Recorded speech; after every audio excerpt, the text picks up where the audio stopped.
isang di pangkaraniwang lumilipad na sasakyan ang kauna-unahang inilabas ng China para magsilbing pabala sa mga nais gumampala sa bansa. Ito na at ang pinakamagandang military defense ng China na inilunsad kamakailan lang. Well, ano nga bang mga katangian ng drone mothership na ito?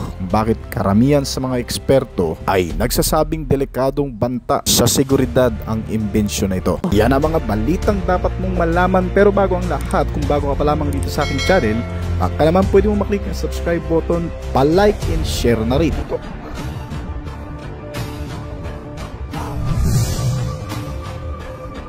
Ang bagong Zhu Haiyun na ito ay isang makabago at isang automatic drone mothership ay pinakilala ng China bilang bahagi ng kanilang inisyatiba sa pagpapalakas ng kapasidad sa pananaliksik at posibleng aplikasyon sa larangan ng depensa. Ang mala-eroplanong drone na ito ay tinuturing na kauna-unahang AI-powered drone carrier sa buong mundo. May haba ito na 85.5 meter, may bigat na 2,000 tonelada at mas mabilis ng hanggang sa 18 knots, mga 33 km per hour ang bilis nito. Gumagana ang drone at lumalayag sa kahit saan mang karagatan ng kahit walang tao o nagmamaneho nito sa loob. Sa pamamagitan ng autonomous na system at remote control ay maaaring mapagana o mapaandar itong drone kahit walang nagmamanage nito sa loob.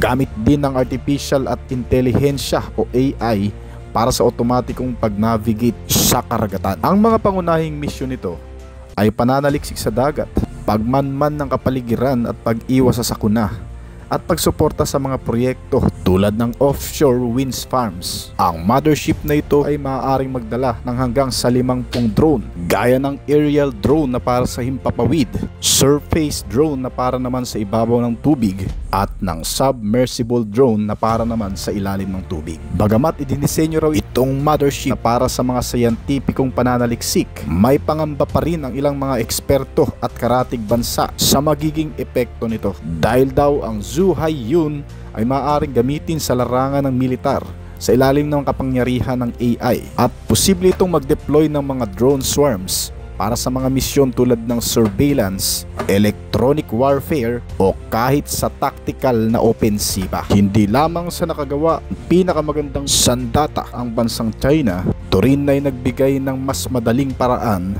para mas maipalaganap ang kanilang surveillance sa iba't ibang lugar sa Asia. Dahil ang mga high-tech na drone na karga ng mothership na ito, tulad ng surveillance drone, ay kayang tukuyin ng mga barko o submarino at iba pang mga aktibidad sa loob ng dagat. Maaari rin itong magamit para sa signal, interception at communication jamming. Ginagamit naman ng underwater drones para maglagay ng mga intelligent o remote triggered na mga mina sa ilalim ng dagat. Ang makabagong teknolohiyang ito mula sa China ay may potensyal ding gamitin bilang instrumento ng pananakot o pagpapakita ng lakas, lalo na sa mga lugar na pinagtatalunan sa karagatan tulad ng West Philippine Sea. Maaari ding gamitin itong Zhu Haiyun ng China upang subaybayan ang mga barko ng Pilipinas o ng mga kaalyado nito.